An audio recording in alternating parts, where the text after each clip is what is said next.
الله الرحمن الرحيم ما آتاكم الرسول فخذوه وما نهاكم عنه فانتهوا وقال الله تعالى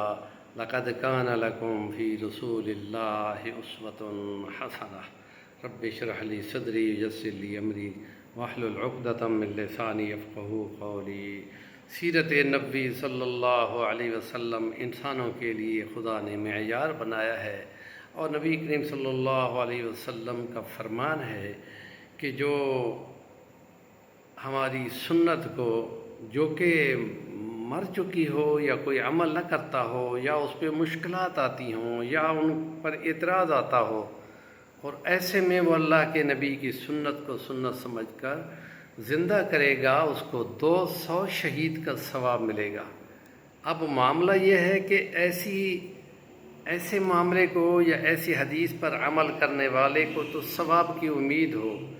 لیکن وہ مسلمان بھی ہیں جو ان کو عیب لگتا ہو، تو ان کو یاد ہونا چاہیے کہ اللہ کے کلام میں یہ موجود ہے کہ جو چیز خدا نے اتاری ہو اور ان پر ان کو اعتراض ہو یا ان کو ناپسند ہوتی ہو، تو پھر وہ یہ یاد رکھ لیں کہ خدا کے کلام میں ہے کہ وَكَرِهُ مَا أَنزَلَ اللَّهُ فَأَحْبَطَ أَعْمَالَهُمْ، یہ اپنے اعمال حبط کرنے کا یا کفر پہ مرنے کا یا جہالت پہ مرنے کا خوف رکھیں کہ خدا ان کے کوئی اعمال بھی قبول نہیں کرے گا، اور یہ کہے گا کہ میں نے تمہارے اعمال سارے ضائع کر دیے ہیں۔ اور پھر وہ ایسا بندہ جو ایسے کاموں کو مثلاً ہمارے کسی علاقے میں کوئی ایسی بیوہ جوان موجود ہو جس نے شادی کرنی ہو، اور اس کو معاشرے کو چاہیے تھا کہ ان کے رشتہ داروں کو چاہیے تھا کہ وہ اس کی شادی کرا دیتے، یا ان کا کوئی بھائی ہوتا تو وہ رشتہ کرا دیتا، لیکن بجائے اس کے کہ وہ خود ایسے موقع میں ہو کہ اس کو کوئی ایسا رشتہ ملے اور وہ ہاں کر جائے، تو رشتہ داروں کو اعتراض کرنا، پھر یہ کہنا کہ اس کو تو یہ نہیں کرنا چاہیے تھا، تاریخ اسلام کے خلاف ہے یہ، اور صحابہ کے اعمال اور صحابہ کی سیرت اور عمل اور نبی کے فرامین کو یہ فراموش کرنا ہے۔ میں یقین سے کہتا ہوں ایسے شخص جو حیرت کا اظہار کرے اور یا اس پہ اعتراض کرے، وہ اپنی خیر منائیں کہ مرتے وقت ان کے منہ سے کلمہ نہ نکلے گا۔ وہ تو یہ مشہور ہے کہ ہندو مذہب میں اگر کسی کو موت نہ آ رہی ہو تو وہ فوراً، یہ ان کی ایک خاص کتاب ہے، 4 ویدیں ہیں، ان میں رگ وید میں لکھا ہوا ہے کہ پھر وہ ان کے بامن جو ہے وہ مسلمانوں کے پاس لے جاتے ہیں کہ آؤ جی اس کی روح نہیں نکلی، اس کو تم کلمہ پڑھاؤ۔ جو ہی وہ کلمہ پڑھتا ہے اس کی روح نکل جاتی ہے، یعنی کہ مسلمان ہو کے مرنا اس کی قسمت میں لکھا ہے۔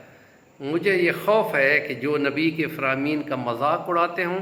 یا بے حیائی کا یہ عنصر ان کے ذہن میں گھسا ہوا ہو کہ رسم و رواجوں کو دیکھتے ہوں اور فرامین کا مذاق اڑاتے ہوں، ایسے مرتے وقت کفر کی حالت میں مریں گے، یا ان کو کلمہ کہا جائے گا تو ان کے منہ سے کلمہ ہی نہیں نکلے گا، چہ جائے کہ ان کے اعمال وہ تولے جائیں گے، وہ تو ہوں گے ہی کوئی نہیں، کیونکہ اس کے قرآن کے الفاظ یہ ہیں وَكَرِهُ، کیوں کراہت کی انہوں نے جو اللہ نے اتار دیا۔ اللہ تو اللہ ہے،